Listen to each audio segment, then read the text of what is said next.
ku murongo wa telefone dufite uwahawe inshingano zo kuba yifite muri aya mezi atatu yamenyekanye kazina ka meya Bwana Murenzi Abdallah wiriwe neza Mwiriwe amahoro ikaze kuri Radio Dis ukuntu kanyiza bivuga wagira ngo nakazina ko mu bwana ariko kuva kera urumva ubanza nubwo izina niri kujira ubwo wasanga abarishyize mu gutubya oya wasanga yaritubije kandi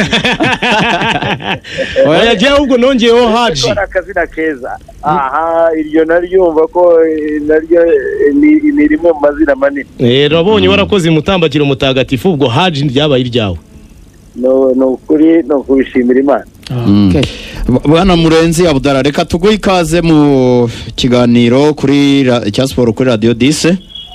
Murakoze Ephraim kuri uyu mwanya. Twabonye itangazo nyuma y'inama ya RGB ko mwongeye guhabwa inshingano zo kuyobora inzibacyuho ya Rayon Sport nkuko byari byagenze ubushize.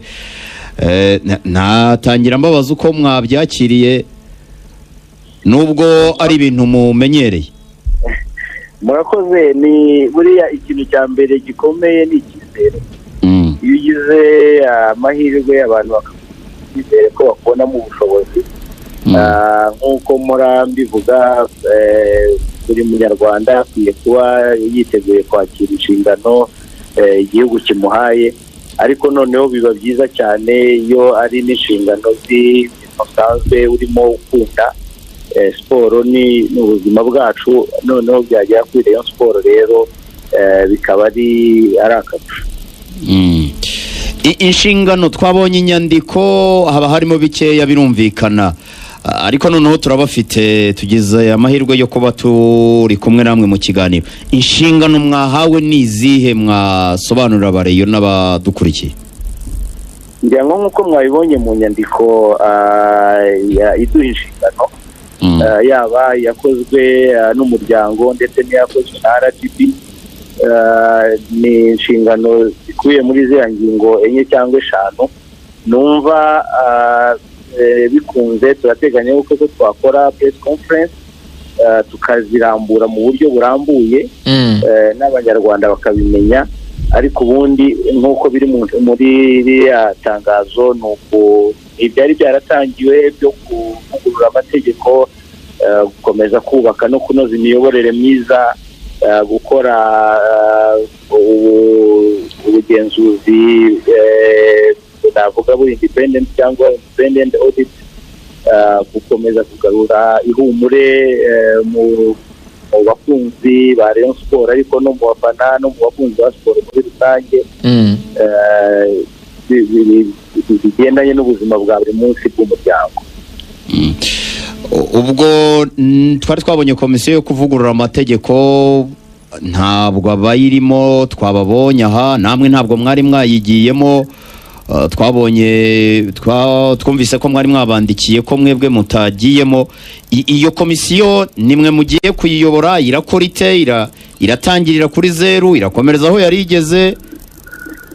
Hari ibikorwa byari byarakozwe umuryango wari uriho ufite ibikorwa no gukomerezaho ibikorwa byari bigeze ariko nkuko mwabibonye inzego zose zahagaze iyi komisiyo iyi komite niyo ikomeza inshingano zose ubwo turakomeza gukorana n'abari bari muri ibyo bikorwa nk'abakozi bahoraho cyangwa se nk'abafite inshingano zihoraho noneho dukorane nabo kuko hari ibyari byaratangiwe tugomba gukomerezaho ariko by'umwihariko byose tukazabikorana n'urwego rw'igihugu rw'imiyoborere mu gihugu cyacu mu rwego rwo kugira ngo dukomeze duhuze umurongo wa Rayon Sport ugendeye mu mategeko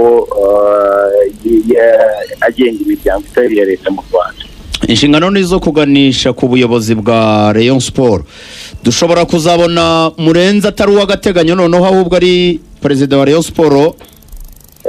Ntabwo byoroshye iyoboye komisiyo ntabwo wayiyobora ngo unitoreshe nibaza yuko hari uburyo amategeko ateganya gusa ngewe igihe cyose mba niteguye yuko umusanzu wakenerwa mu kubaka igihugu uhereye no muri Rayon Sport ntawutanga ariko no kuwutanga ntabwo bisaba buri gihe ko naba ndi ku buyobozi bwa Rayon Sport ku rwego rwo hejuru.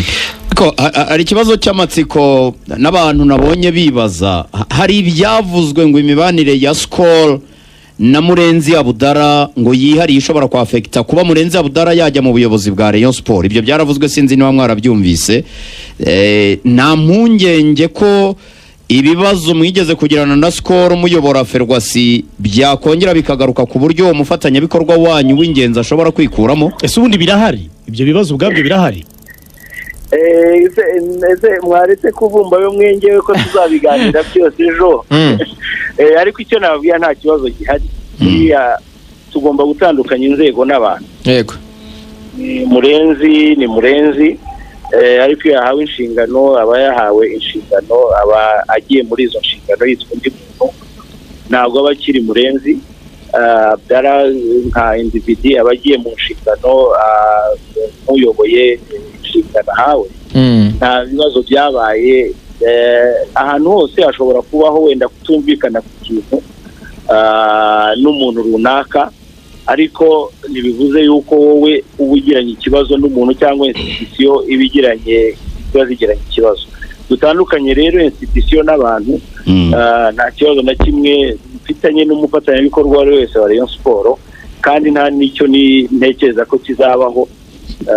Abantu babyibuka nuko sport iza muri Rayon Sport ninjye wari ufite izo nshingano mu 2010 kuva 2012 kugeza 2015. Byakabaye byaraburiye mu isizwa, ntabwo nibyo byakabaye byarabaye ikibazo. Rayon Sport icyo gihe kiza kuba biza kuba bihari, ntabwo icyo gihe kandi nari mfite ubushobozi bwo kuba navuga ni wenda harimo ibibazo, ariko nta kibazo na kimwe gihari. Hanyuma inshingano mufite nizo gushyiraho ubuyobozi, gutegura ayo mategeko no gutegura hazaza ha Rayon Sport heza. Ariko tugiye kubyihutirwa, ubu niwe perezida wa Rayon Sport kano kanya. Rayon Sport ikeneye insinzi, hari ibibazo ugomba gukemurwa kano kanya. Wowe nka Murenzi niki ugiye kwihutira gukora kuri ino Rayon Sport maze n'iminsi itakaza? Dufite inama ya mbere mu kanya na bagenzi banjye dufatanyije yo kugira ngo dushyireho imirongo migari muri iki gihe tuzakoreramo. Rwose ndabasabye na bagenzi banyu bose bitangazamakuru, nimubona ubutumire muzabwitabire, muze tuganire kuri iyo mirongo migari yose, tubahe uko tubitekereza, muduhe namwe inama zanyu n'ibitekerezo dufatanye. Ariko icyo nabwira abakunzi ba Rayon n'abari aho bari hose, nibaze tukirima ikipe niyo iduhuje, itumye turaba Rayon, tuyifashe kugira ngo urugendo turimo rwa shampiyona n'indi mikino twose dukomeze dufatanye. Naho ubundi ibindi bikorwa byinshi tuzabibaganirira ejo. Isaha iyo yose mwabona ubutumire muri iyo nama y'ejo. Murakoze. Okay. Ndumva twabashimira ubwo ibindi ku munsi w'ejo, ako gaseke mwavuze gapfundikiye tuzaza kugapfundurana namwe. Cyane rwose kubahaye ikaze, kandi tuzi neza ko muri abafatanyabikorwa bigenda. Sawa, murakoze.